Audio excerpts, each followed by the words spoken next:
The following is a special edition of the Weekly Outlook podcast in celebration of the 150th anniversary of Alexander City. Welcome to the Weekly Outlook. I'm Caitlin Fleming, Managing Editor at Tallapoosa Publishers. Today's edition looks back to the founding and early development of Alexander City, Alabama. Alexander City, 150 years in the making, from its Native American heritage evolving into the diverse city it is today.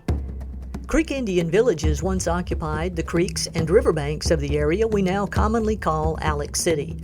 The early 1800s saw pioneers and traders move in, eventually resulting in skirmishes and battles until the final encounter at the Battle of Horseshoe Bend in March of 1814. General Andrew Jackson and his troops forcefully attacked, breaking the power of the Creek Nation, and the government took possession of the land. Tallapoosa County was established in 1832, and one of the early settlers was James Young, who purchased 320 acres of land that included what is now the town square. Young's son Griffin became the first postmaster, and thus named the town Youngsville. Nearby gold mines like Hog Mountain brought prospectors and mining companies into the area in the late 1800s. The difficulty of extracting gold from the hard quartz, the California Gold Rush, and eventually a lack of supplies and manpower brought on by World War I essentially stifled the mining industry. Revival broke out in 1872, launching the town's first organized congregations, the Baptist Church and the Methodist Church. In 1874, the railroad arrived, opening up new opportunities for commerce, shipping, and travel. Before the tracks for the Savannah and Memphis Railroad were laid through the middle of town, the decision was made to rename Youngsville to Alexander City in honor of railroad president Edward Porter Alexander. Over the next few years, the first schoolhouse was constructed and commerce began to flourish. The Hertzfeld brothers operated the Alexander City Bank and a general merchandise store.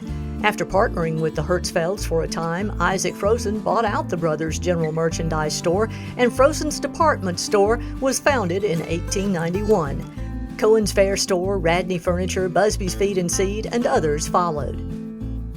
The town got its first newspaper in 1884 when teacher and lawyer Adolphus Longshore created the Beacon. Ownership of the paper changed hands a number of times before the Beacon was purchased in 1892 by Captain J.D. Dixon. He changed the name to The Outlook, and it continues to provide residents with local news coverage. On Friday, the 13th of June, 1902, around 1 p.m., a small fire broke out behind Robinson's machine shop. On an ordinary day, it might have been quickly extinguished, but it was not an ordinary day. It was windy, hot, and extremely dry. Quickly, the flames escalated out of control, and with no waterworks system in place yet, the fire moved through Alabama, Broad, Green, Adams, and Jefferson streets, destroying everything in its path. In just a few hours, the town was gone. The machine shop, Fuller's store, the Adams Hotel, Alexander City Bank, Citizens Bank, the post office, the courthouse, the train depot, and the livery stables.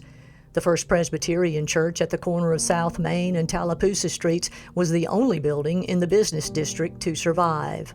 The townspeople immediately shifted into recovery mode. Makeshift offices and arrangements were made for the bank, post office, railroad, newspaper, and city government. Towns throughout the state provided relief in various forms, and by the end of the year, the entire town had been rebuilt. By then, cotton was a prominent crop in Alabama, and cotton mills a thriving business. The railroad provided the perfect transportation for bringing in supplies and shipping out finished goods. The Alexander City Cotton Mill opened in 1898, was purchased by Avondale Mills in 1919, and became world famous for producing mattress ticking.